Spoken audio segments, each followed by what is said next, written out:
Get $50 toward any mattress purchase by visiting Casper.com/Woods and using promo code WOODS. Hey everybody, Tom Woods here. I still have this crazy cough, and they're just telling me there's nothing you can do about it. You got to just wait this out.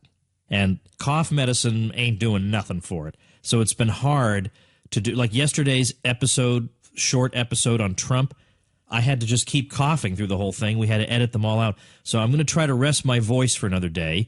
And it helps that I've done 8 zillion things in the past, recorded many things, created a lot of videos. So I'm going to take something, give you another free sample from the government course I created for the Ron Paul homeschool curriculum. And this particular lesson is on the public goods argument. And in what follows, I'll define what public goods are. You're probably familiar with the argument. This is why we need the government to provide certain goods and services, because the private sector can't provide them for these following reasons. And these are all things that constitute public goods. That is a very, very common argument, and we've addressed it at least a couple times on the show in the past, so I'll try and link to those previous episodes on the show notes page. This is reasonably systematic treatment of the question, and I hope you like it. I hope you find it interesting. If you do, at the end of the episode here, I'll tell you how you can get that whole course if you like, because there are 90 lessons in that course. I'll give you 3 different ways to get it. I'll put the ways to get it also on the show notes page, which is tomwoods.com/864. And here we go. Hi, everybody. It's Tom Woods, and today we're going to discuss a category of goods that is referred to by many economists as public goods.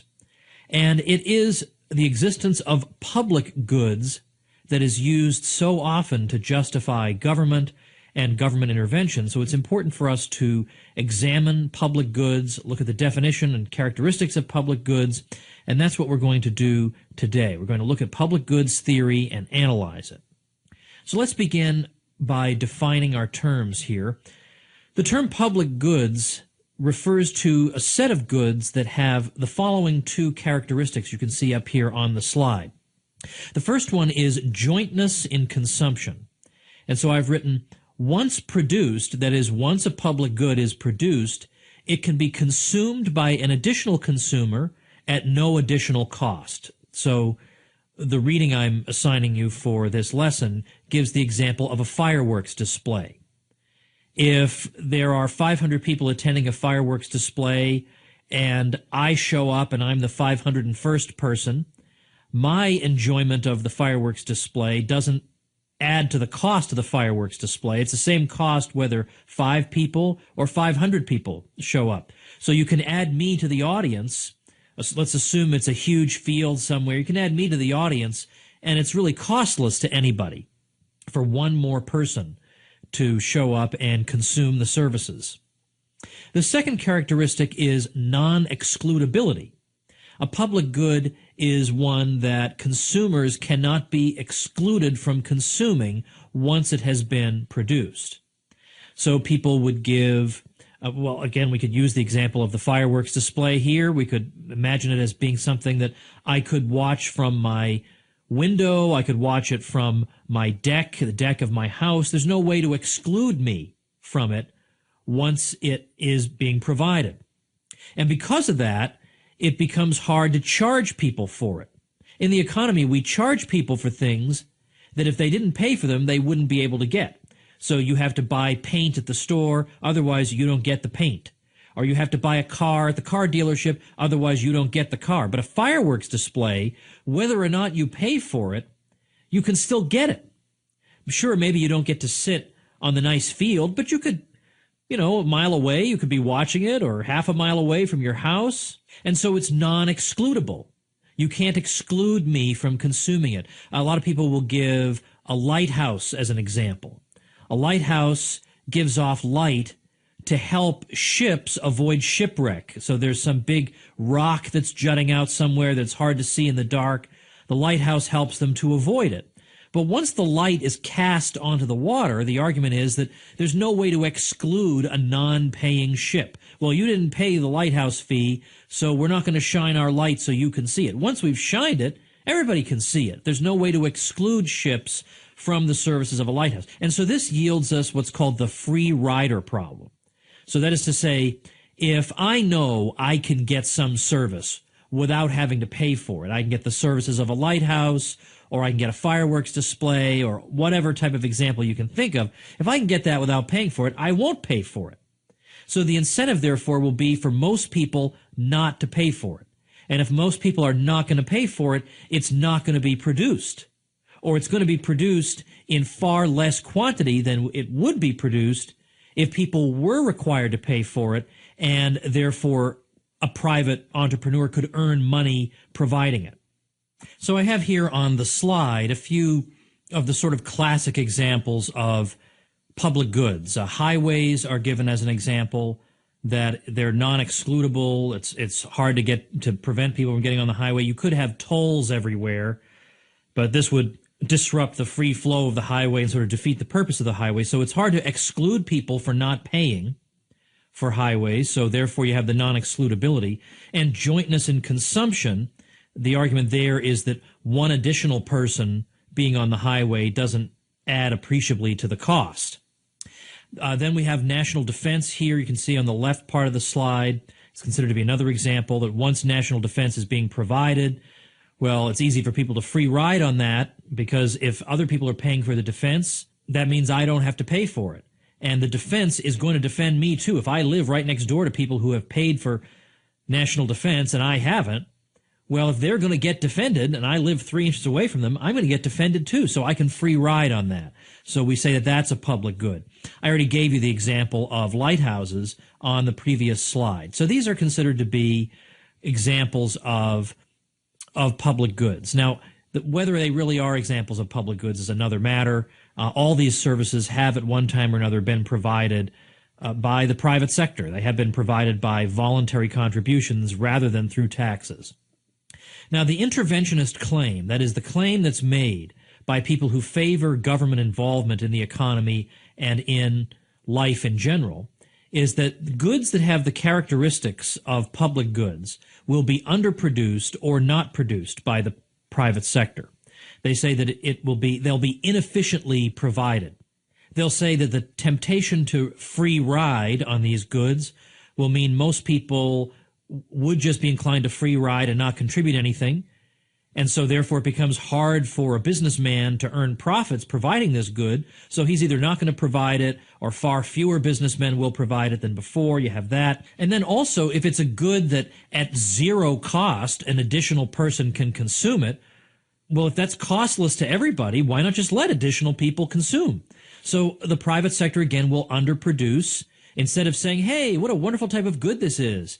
Everybody can enjoy it costlessly once we've decided to provide it, so let's just open it up for everybody. Well, no one's going to do that, so we need the government to provide these goods. That's the conclusion that they jump to, that these things will be underprovided, therefore government ought to provide them.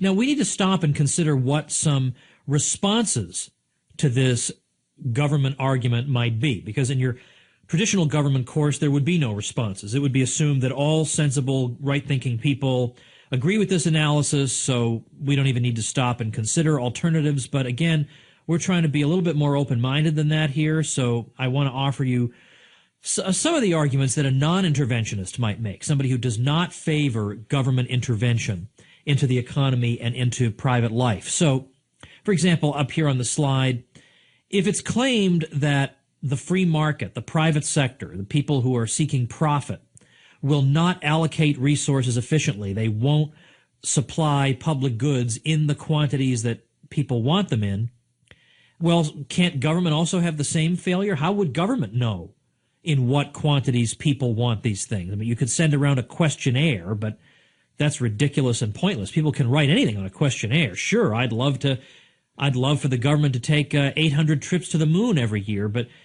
if their money isn't on the line at the moment that they're filling out that questionnaire, it's totally meaningless. The only feedback mechanism that's valuable from consumers is what money are they willing to pay at this second for this particular service. And there's no way we can get that information.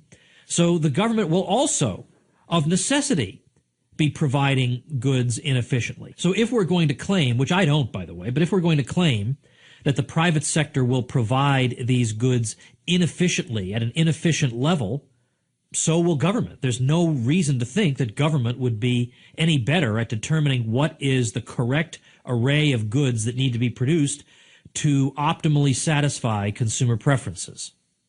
Then secondly, up here on the slide, why assume that the free rider attitude is the only attitude? This seems rather reductionist to assume that people act on the basis of one attitude. And that attitude being that if I don't have to pay for something, I won't pay for it, and I will just be a parasite enjoying the labor of others and not contributing. Well, some people may act that way, but why would you assume everybody would? Like, that seems entirely unwarranted. Some people might contribute to something that they don't have to contribute to, but they might contribute to something out of just general civic pride, or they want to support their local community and they want to be part of it. I mean, this is why people contribute to charitable causes. Nobody thinks my $5 is going to be the $5 that cures cancer, but people contribute anyway because they want to. They could free ride entirely on scientific research, and yet by and large, people don't do that. And they would do even less of that if they had more money that weren't all being taxed away from them. So there's that point. And then also you can think of other rationales like Christian charity, for example, that might explain why somebody would voluntarily contribute to something instead of just being an antisocial free rider. Then the last item on this slide, the free rider objection is actually useless because it applies to everything. In effect, everybody's a free rider on pretty much everything that exists. The great economist Murray Rothbard put it this way. And before we read this passage, let me explain to you. We'll talk later in the course about capital goods. Capital goods are goods that we use to create consumer goods. They're the machines and equipment that's used to produce toothbrushes and mops and magazines and books and frisbees and whatever. It's the machinery, it's the inputs that go into producing those things. And it's because we have capital goods that we can produce so much stuff. If we didn't have these capital goods, we'd have to produce everything by hand, which means we'd be producing a heck of a lot less stuff than we produce now, and there'd be whole categories of goods we couldn't produce at all if we didn't have capital goods. We couldn't produce a plasma TV with your bare hands. So it's because we have this inheritance of capital goods provided to us by businessmen and by businessmen who came a generation ago or a generation before them. We have this great stock of capital goods thanks to them. So Rothbard says the great modern accumulation of capital goods is an inheritance from all the net savings of our ancestors. So our ancestors saved up so that they could spend money buying this great equipment that makes it possible for us to produce so much more stuff and to live so much more abundantly and to be able to get things so much more cheaply. And so Rothbard says, without them, we would be living in a primitive jungle. We are all, therefore, free riders on the past. So we're all free riding on the most important aspect of the whole economy, which is our productive structure. I didn't contribute anything to that. So the free rider analysis, given that it applies to everything, it's not really clear that it would really be all that useful or enlightening. Also, the distinction between public goods that have the characteristics we looked at on the first slide and private goods seems flimsy. So we've been told over the years, for example, that railroads are public goods, streets are public goods, telephone services are public goods, the postal service is a public good. But yet, those things all seem to be excludable. It seems to be that I could exclude somebody from a railroad if he didn't pay. I could exclude somebody from making a telephone call or mailing a letter. I could limit those things to people who pay for them. So what makes them public goods? Even national defense or security. That's not a public good when you think in terms of, think about anything you could take out insurance on. I take out an insurance policy on my house against a terrorist attack or whatever. The point is that, yeah, even if you say that national defense is a public good and people will free ride on it, well, what they can't free ride on is an insurance company that will reimburse them when their house is destroyed. If you didn't pay for the policy, you're not getting the reimbursement. So you can't free ride on that, and that's what really matters, isn't it? Can you actually get your stuff back, and can you get your house rebuilt after you've been attacked? Well, you take out insurance against that, and insurance is a private good. And so that solves the apparent public good issue of defense and security. Then conversely, many private goods seem to have the characteristics of public goods. So a rose garden, for example, an additional person can enjoy looking at a rose garden costlessly. It's very difficult to exclude people from looking at my rose garden if they're passing by on the street. So why don't we say rose gardens, therefore, will be underproduced, so the government needs to produce rose gardens? Maybe the government should reimburse me a portion of the expense for my rose garden. Or street musicians. We all walk by street musicians. We don't all put $1 in the cup. But everybody enjoys the street musician equally, in the sense that nobody can be excluded because everybody has ears, whether or not you put $1 in or not, and yet street musicians still do continue.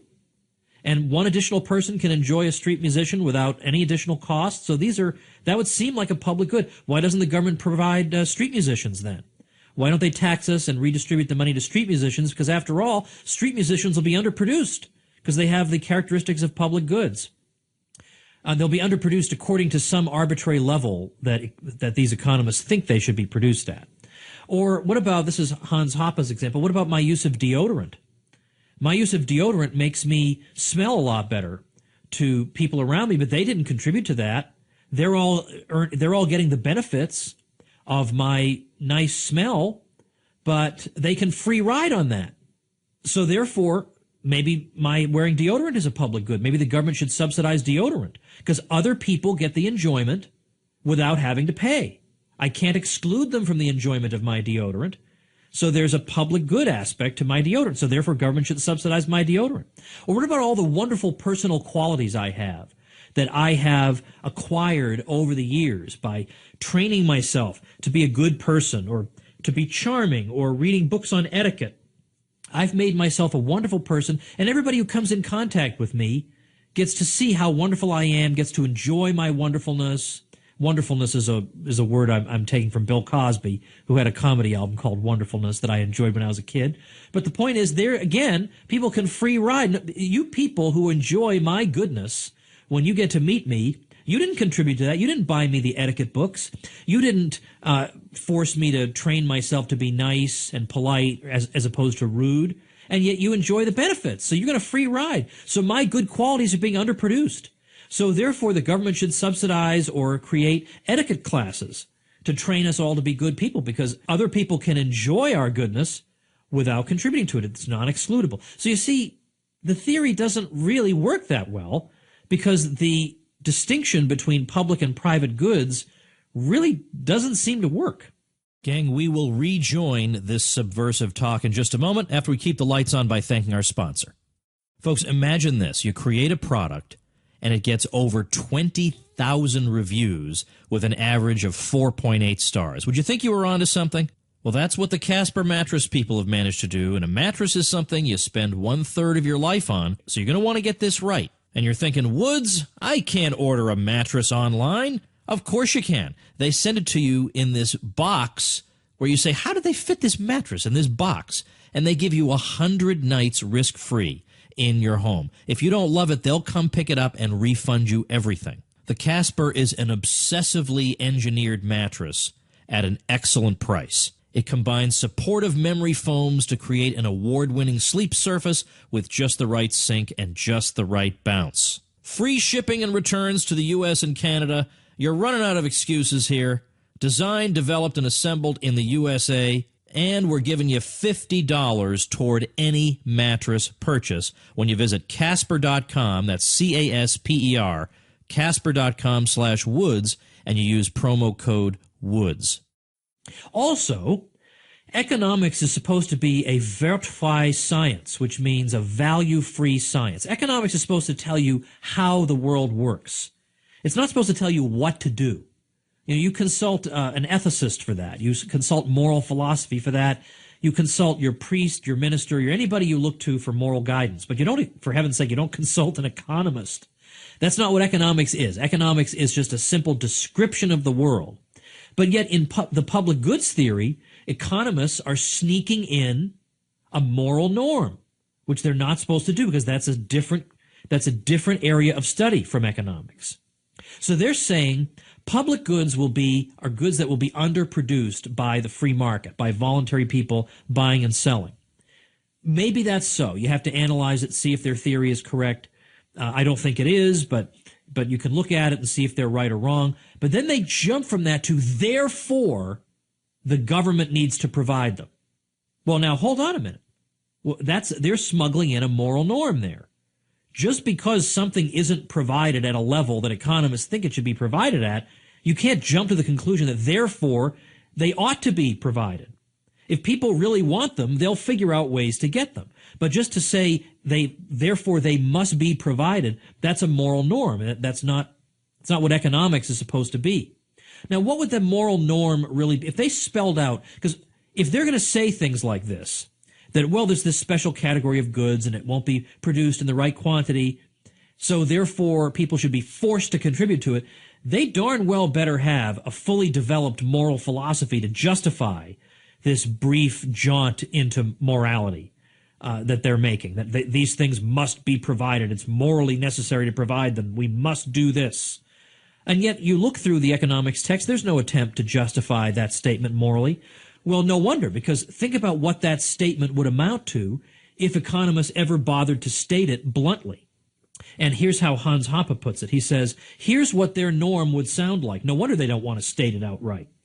Whenever it can somehow be proven that the production of a particular good or service has a positive effect on someone, but would not be produced at all, or would not be produced in a definite quantity unless others participated in its financing, then the use of aggressive violence against these persons is allowed, either directly or indirectly with the help of the state, and these persons may be forced to share in the necessary financial burden. Well, if that were my norm, I don't think I'd want to state it either. Also, how can we know for sure that people prefer the public goods over whatever other good they might have purchased with the money that's been taken from them to spend on the public goods? Of course, there is no way to know that.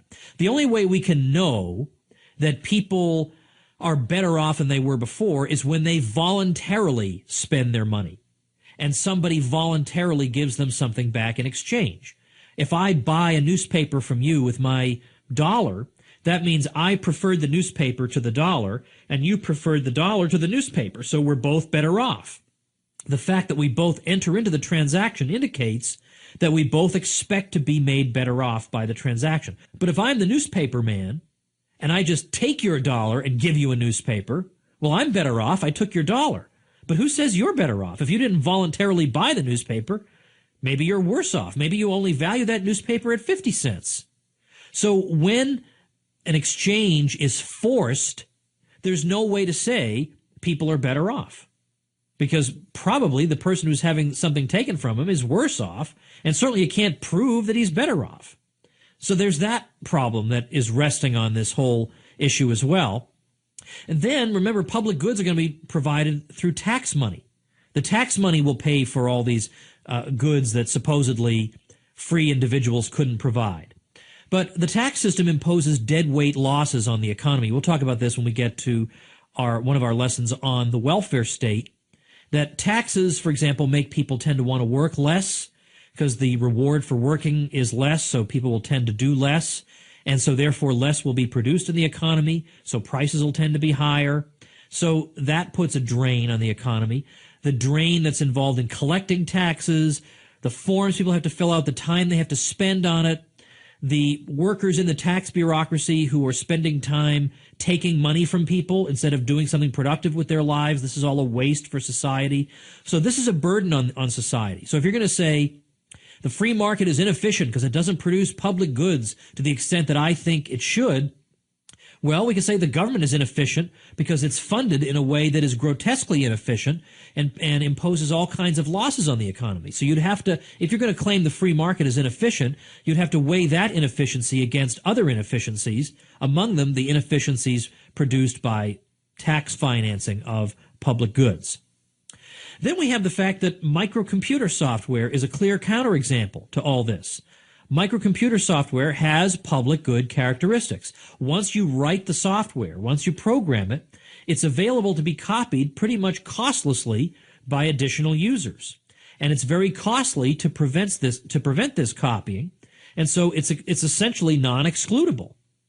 Anybody can get it once it's been produced. And yet, Bill Gates became one of the world's wealthiest men by providing this supposedly public good, and public goods supposedly can't be produced at a profit in the private sector, which is why the government needs to produce them. And yet, here we have a good with public good characteristics being produced in the market.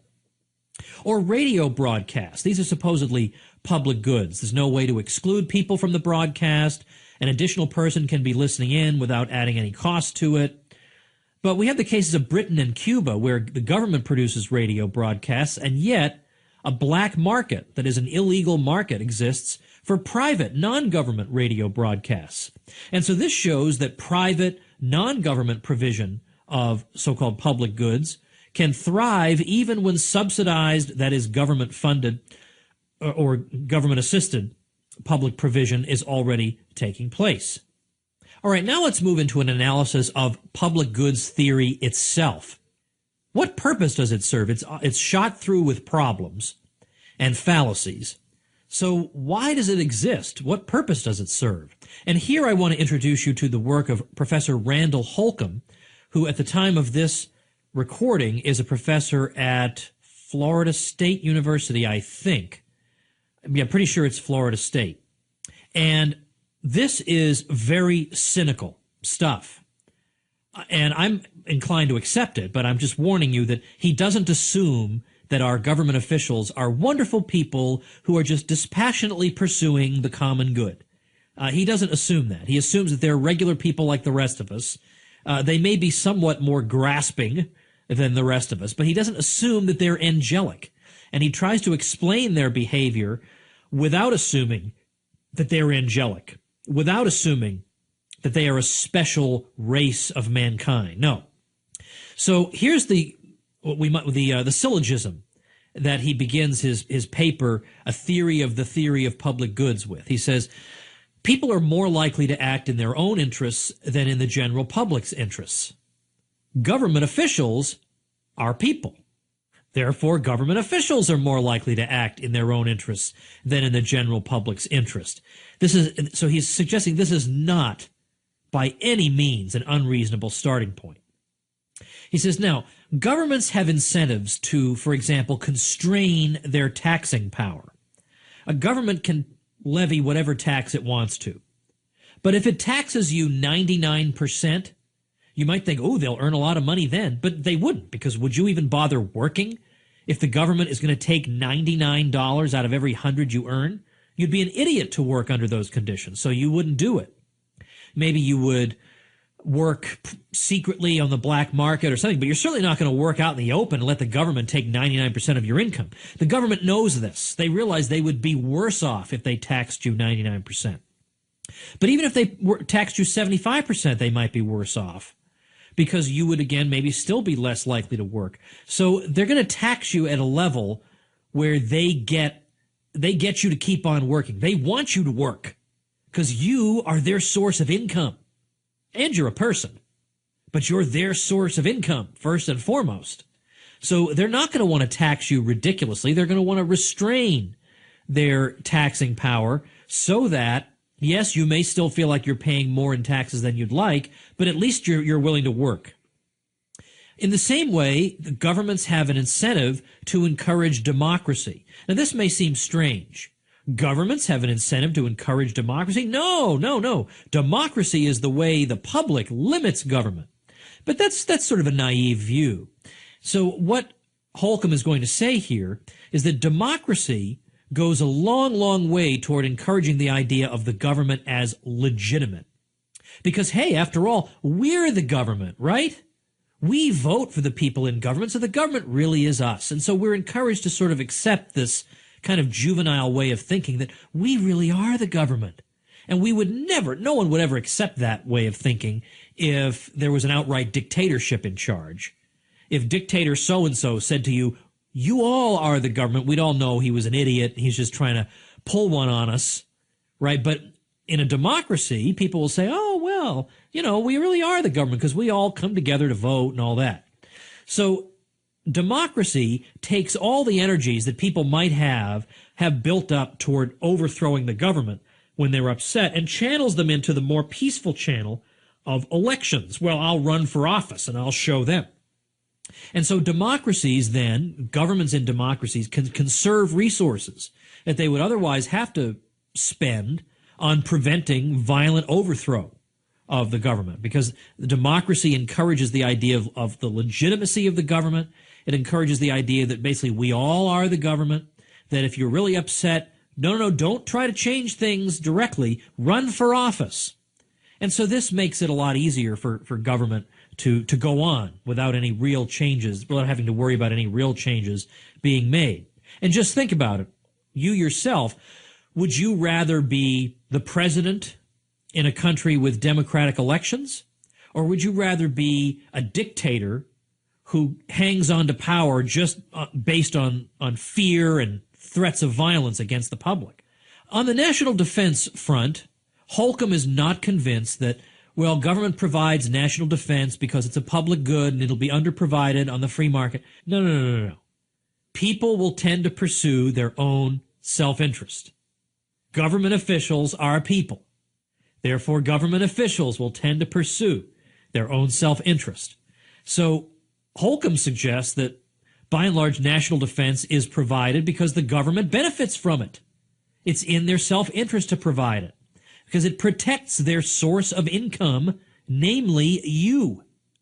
And this also helps to explain why the government winds up getting involved in wars in which the people don't seem to be threatened in any way by what's going on in the world, and yet the government still gets involved. Well, often because they're protecting some other source of income somewhere else in the world. Another benefit of this explanation is that it doesn't rely on assuming that the reason we have national defense provided is that we just have wonderful public-spirited individuals in government whose public-spiritedness just overflows so much that it makes them want to provide all these services. It means we don't have to think of government officials as being angels or all-wise. We can see more mundane reasons that they might want to provide some of these services. Now, governments are going to have an incentive like anything else, like anybody else, will have an incentive to get things they need at the lowest cost. So they're going to want to protect their income at the lowest cost. The income they get, by and large, is tax money paid by you. They have other sources of income, but that's by and large it. Now, they could get their income by brute force, just forcing everybody, you've got to contribute. But it's better and cheaper to get the people to want to comply with the government's demands voluntarily. And they do that by persuading the citizens that the government is legitimate. How do they persuade citizens that the government and its behavior and its expropriations and all this other stuff that it does, how does the government persuade people that that's legitimate? Through the government-provided education. The government-provided education reinforces the legitimacy of the government. It reinforces conventional patterns of thought. This is what's going to be taught in these institutions. Directly controlling the media would be too obvious. People would see right through this. You have to be more subtle about it. And they do this by means of the education system. So here's how Holcomb explains it. He says, the education system provides an incentive for the student to retain the information approved of by the system. Successful students are those who are best able to arrive at institutionally approved answers. The challenge to the state is to make institutionally approved answers state-approved answers, and the best way to accomplish this is to take over educational institutions and make them state-run enterprises. By nationalizing the education industry and making teachers state employees, teachers naturally have the incentive to side in favor of the state whenever there is a question. Teachers become tools of state propaganda, and often explicitly so. The tenure system, whereby you basically can't be fired after a certain number of years, you can never be fired. The tenure system is an integral part of the nationalization of education. Without tenure, teachers could lose their jobs and end up back in the private sector. Thus, teachers would have more of an incentive to examine the relative merits of the public versus private sectors. Tenure guarantees teachers a government job for life, reinforcing their pro-government sentiments. Support of tenure as a method of preserving academic freedom may have some merit for college professors, but this does not explain why librarians receive tenure or why elementary school teachers receive tenure. Indeed, while tenure is the norm in both public and private universities, in elementary and secondary education, the norm is that public school teachers have tenure while private school teachers do not. Teachers with guaranteed lifetime government jobs are more likely to be sympathetic to government propaganda and thus help reinforce ideas about the legitimacy of government action. So what Holcomb is saying, obviously, then, is that the reason the government wants to be involved in education is first to spread conventional, state-approved ideas among the students, and then secondly to make sure that they get a slate of teachers who will be by and large sympathetic to them, because these teachers are going to have basically government jobs, guaranteed government jobs for life. Well, you don't bite the hand that feeds you. This is going to make them tend to be sympathetic to the government and government approaches to various problems. And so this is a way, therefore, that the government can promote the idea of its own legitimacy by encouraging a slate of teachers who will promote that idea in the heads of the students, and yet they don't have to force anybody to do anything. People's own incentives to defend the institution that employs them, for example, with a lifetime job, they'll do the work for them. They will, by and large, tend to spread state propaganda, as indeed happens in pretty much every government-run school. Now, how about academic research? The state could force scholars to publish papers and books that favor the government. But this would undermine the perceived legitimacy of the research. Everyone would be able to see that. Well, we can't trust this paper or this book. The government forced him to write those things. And again, forcing people to do things is expensive.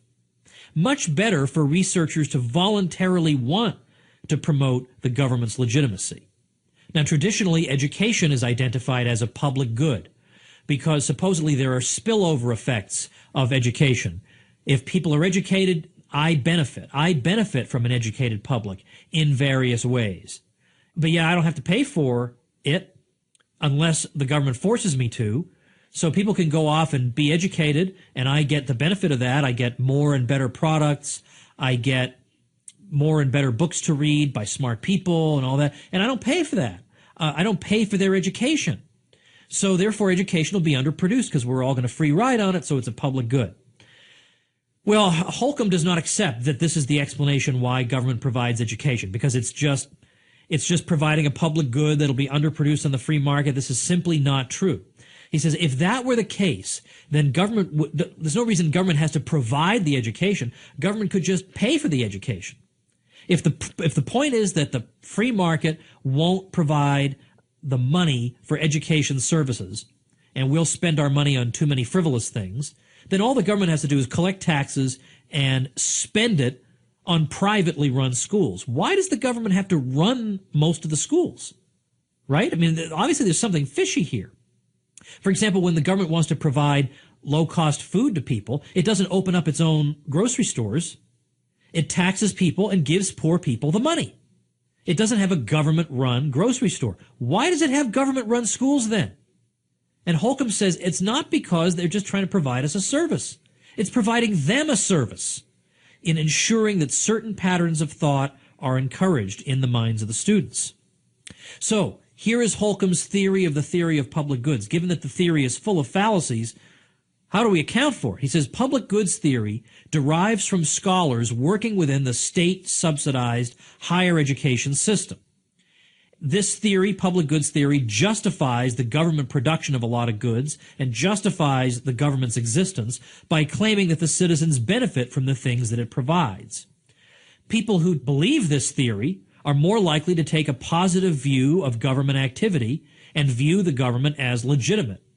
So therefore, public goods theory furthers the government's interests and thereby the interests of the educators who depend upon the government. Whoa, that is quite a claim by Professor Holcomb, but I thought you should be familiar with it. You should confront challenging ideas, and next time we'll talk about how it is that in the old days everybody earned like 5 cents a day, and today people earn much, much, much more, And this has nothing to do with the government at all. So that's next. Thanks for listening. All right, that is that. But before we go, a few things to tell you. First, of course, you may say to yourself, I got to have this whole course. This is unbelievable. Well, you can get it three ways. You can get the course a la carte over at tomwoodshomeschool.com. You can get it as part of the Ron Paul curriculum at ronpaulhomeschool.com. And you can also get it as a free bonus when you become a master member of libertyclassroom.com. So those are three ways to grab this course right here. Now, let me tell you about, I'm telling you, you're going to find this interesting. This is a brand new website, again, created by one of my listeners. And this one is called officersfarewell.com.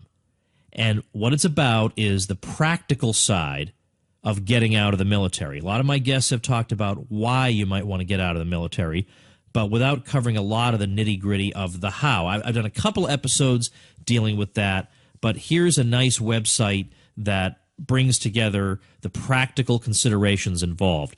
The creator of the site says that the site is geared toward naval officers, but anyone in the U.S. military will find it applicable. So officersfarewell.com will be the listener website mentioned. He also created, he also has a completely unrelated site called mensjewelrybox.net, and that is a shop he set up for selling jewelry boxes. So mensjewelrybox.net and officersfarewell.com. Check those out at tomwoods.com/864. Remember, of course, if you get your web hosting through my special link, then you get all kinds of free bonuses, including this nice mention here, and membership in my private bloggers group, and lots of other bonuses too, including, by the way, the best price Bluehost makes available to anybody because I'm a VIP affiliate of theirs, so my people get the lowest price around. It's pretty darn good. Figure out how to do all that and get all those bonuses at tomwoods.com/publicity. All right, that's it for today. See you tomorrow. Become a smarter libertarian in just 30 minutes a day. Visit tomwoods.com to subscribe to the show for free, and we'll see you next time.